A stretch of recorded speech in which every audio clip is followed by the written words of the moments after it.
سے یہ سوال پوچھنا تھا کہ آج کل کے دور میں جی حدیث کو پرکھنے کا کیا صحیح طریقہ کار ہے؟ ہم ایک عالم سے اگر کوئی مسئلہ پوچھتے ہیں، وہ کوئی حدیث کا حوالہ دیتا ہے، یہ فلاں بک میں یہ حدیث آئی ہے، تو وہ وہی دوسرے عالم سے پوچھتے ہیں تو وہ کہہ دیتا ہے یہ حدیث ضعیف ہے۔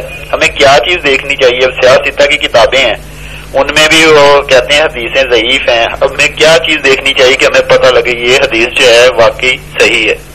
نہیں، یہ میرے بھائی آپ کے بس کی بات نہیں ہے۔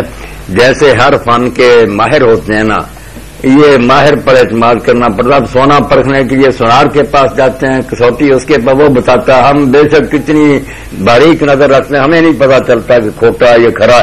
اسی طرح یہ احادیث کا معاملہ ہے، بہت یہ نا گہرا سمندر ہے۔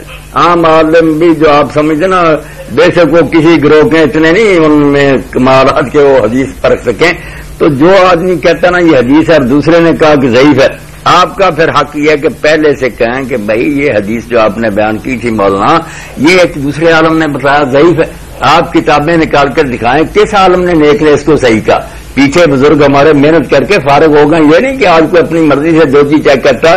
بہت کام ہوا اس پر، یہ حدیث پر جتنا کام ہوا یہ اللہ کی طرف سے خاص انعام ہے سمت پر۔ کوئی علم اتنی محنت سے تیار نہیں ہو جتنا حدیث ہے، مگر لوگ پڑھتے نہیں۔ تو آپ جب مطالبہ کریں گے نا تو انشاءاللہ وہ عالم بھی سنبھل جائے گا اور آئندہ احتیاط کرے گا، یا حوالہ دے گا کہ فلاں امام اور عالم نے جو حدیث کے تھے اس کو صحیح کہا، ورنہ مان جائے گا کہ یار میری غلطی، میں نے کمزور بات کہہ دی۔ تو اس کے لیے زیادہ یہی بہتر ہے کہ کوئی ایسا عالم جو ہر وقت احتیاط کرتا ہے کہ کمزور بات نہیں بیان کرنی، صحیح حدیث آپ اس سے پوچھ لیں، وہ انشاءاللہ صحیح رہنمائی کرے گا۔ اسے بھی اللہ کا خوف ہے کہ میں صحیح بتاؤں، ورنہ میں پکڑا جاؤں گا۔ ٹھیک ہے، مہربانی، شکریہ۔